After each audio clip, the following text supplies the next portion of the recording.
लोकनेते गोपीनाथराव मुंडे यांचा राजकीय वारसा लाभलेल्या त्यांच्या दोन मुली ऑलरेडी राजकारणामध्ये आहेत.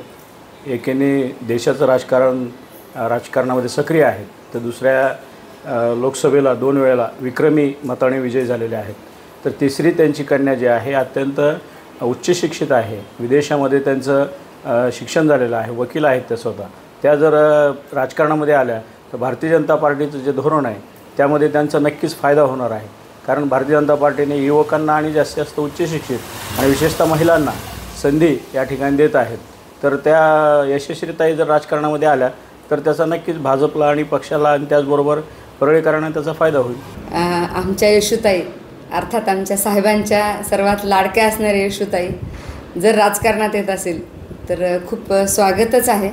कारण पहिली गोष्ट राजकारणात त्यांच्या मोठ्या बहीण पंकजाताई एकदम यशस्वी राजकारण, समाजकारण, अत्यंत चांगले धडाडीचे निर्णय आणि चांगलं ॲडमिनिस्ट्रेशन ताईंकडे आहे.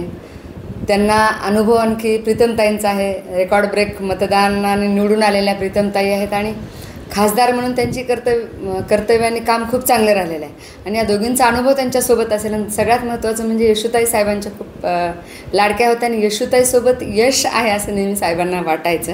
आणि यशोताई एकदम उच्च शिक्षित, कायद्याची पदवी त्यांनी घेतलेली आहे. कायद्याचं आणि संविधानाचं ज्ञान खूप जास्त आहे आणि त्या गोष्टीचा वापर राजकारणातून समाजकारण करण्यासाठी जर होत असेल तर नक्कीच त्यांचं राजकारणात खूप स्वागत केलं पाहिजे असं मला वाटतं. याचा नक्कीच भाजपला फायदा होईल. याचा नक्कीच आमच्या भारतीय जनता पार्टीला फायदा होईल आणि मला वाटतं यशोताईचं ॲडमिनिस्ट्रेशन खूप चांगलं आहे. आम्ही साहेब गेल्यानंतर जेव्हा यशोताई प्रचाराला आल्या होत्या, प्रीतमताईंच्या पंकजाताईंच्या प्रचाराला मी त्यांच्यासोबत पूर्ण बीड जिल्ह्यात फिरलेली आहे. तर त्यांची भाषणशैली पण खूप छान आहे आणि ॲडमिनिस्ट्रेशन खूप छान आहे की कोणती गोष्ट कशी करून घ्यायची हे त्यांच्याकडनं खूप छान मी शिकले. तेव्हा